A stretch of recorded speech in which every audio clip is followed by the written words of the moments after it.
परिवेश सुरक्षा नहीं संवाद ग्रुपर स्वतंत्र अभियान क्रांति दिवस 60 दिनिया अभियान पुनश्च पृथ्वी आरंभ हो जाइछि। पुरी रे श्री जगन्नाथक दर्शन और पूजार्चना करी यह अभियान को आरंभ करिसेंति संवादर संपादिका तनया पट्टनायक। जलवायु संकट को केंद्र करी गत 2021 रु पुनश्च पृथ्वी अभियान आरंभ होइछि।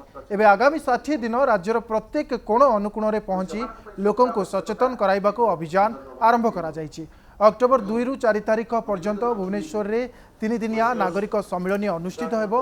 एथि सहित वाकाथन, साइकेल यात्रा, वृक्षरोपण अभियान, स्कूल कॉलेज रे प्रतियोगिता एवं चलचित्र महोत्सव आयोजन करी जन भागीदारी प्रोत्साहित कार्यक्रम को यह अभियान में अंतर्भुक्त करा जाइछि। एथि सहित 147 विधानसभा निर्वाचन मंडली रे परिवेश पंचायत मध्य आयोजित हेबो। एही कार्यक्रम जलवायु संपर्कित पदक्षेप नहीं निर्वाचित प्रतिनिधि और नागरिकों मध्य भागीदारी सृष्टि करिबो। छात्र छात्री समेत विभिन्न अनुष्ठान को यह अभियान रे सामिल हेबा को आह्वान देइछंती संवादर संपादिका तनया पट्टनायक। आमर मुख्य उद्देश्य होची जे आमे राज्यर सबु लोकन को ए आंदोलन रे जोड़िबा पे चाहूछु। आमर विश्वास जे आमे जदि ओडिसा जदि एकाठी हबा ताले ओडिसार भविष्यत निश्चित भाबरे उज्जवल रहइबो।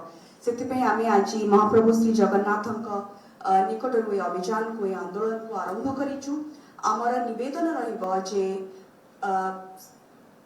सबु वर्गर व्यक्ति से स्कूल यूथ हुंतु, स्टूडेंट्स हुंतु, नारी हुंतु, युववर्ग हुंतु, कॉर्पोरेट हुंतु, कंपनीज हुंतु बा गवर्नमेंट हुंतु, आमे समस्त को निवेदन करछु समस्त आसंतु हाथ मिलांतु एवं ये अभियान के शामिल हुंतु।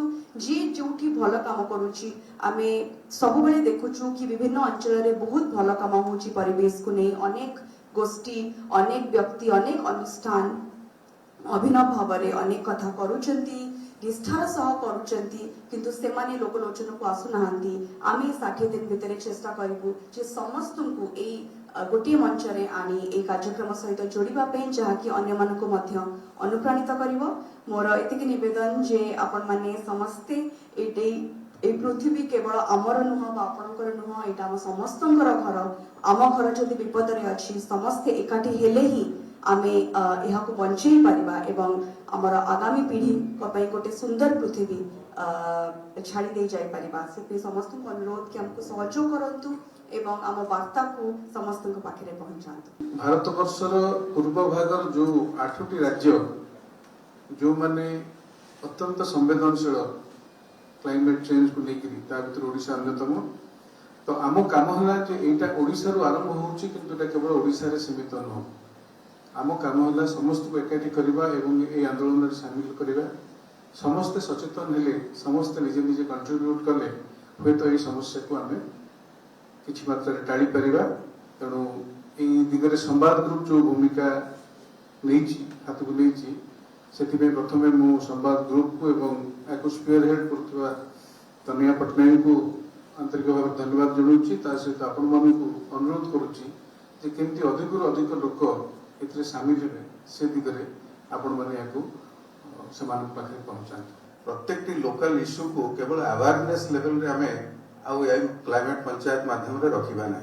क्लाइमेट पंचायत गोटे ए प्रकार सुजोग सृष्टि करिवो जेंति कि कोन को माने सबटु बेसी पीड़ित जो क्लाइमेट को नेकी चासी होंतु, मां माने होंतु, महिला होंतु एवं हमर भविष्यत पिला माने होंतु, एमाने केवल अवेयरनेस लेवल रे न रही करी से माने कि को प्रकार क्लाइमेट को नेकी इंपैक्ट होची ता से विषय रे गोटे आलोचना चक्र रे केमति शामिल हेबे एवं तारो केमति तृणमूल स्तर रे भी गोटे पॉलिटिकल विल क्रिएट होबो सोटा जोटा कि आगु को जाई करी सेटा गोटे क्लाइमेट एक्शन रे परिणत अवस्था रे तयारी होबा पई सहायक होबो। केना अबिका समस्त स्टेट क्लाइमेट एक्शन प्लान एवं क्लाइमेट बजेट तयारी करछथि, किंतु ए क्लाइमेट एक्शन प्लान और क्लाइमेट बजेट टा गोटे तृणमूल स्तर रो इन्फॉर्मेशन गैदरिंग रो आसीबो आ मीडिया ताको से जगह रो कैप्चर करिवो एवं ताको नेगिर आनिगिर स्टेट लेवल रे प्रेजेंट करिवो। ये होची तार गोटे अभिनव प्रयास ए माध्यम रे हमर क्लाइमेट पय हमें कहबे समस्त कोतन हमें भत्ता देबो, बिजुली देबो, घर देबो, किंतु क्लाइमेट विषय रे के कथा कहउतले कि से प्रायोरिटी पर्यंत हमर हे नै। मु भाबुची एई भलिया कार्यक्रम एई भलिया इनिशिएटिव जड़े लीडिंग मीडिया हाउस जदि आरंभ करिबो आ जोटा किसी पंचायत माध्यम हो डाटा मेजरमेंट हो निश्चित भाव में एटा बहुत भलो कार्यक्रम हो आ केना समस्त गोटे यार कंट्रीब्यूशन रहइबो आ गोटे अवेयरनेस हाईएस्ट लेवल रे क्रिएट हो पॉलिसी मेकर लेवल रे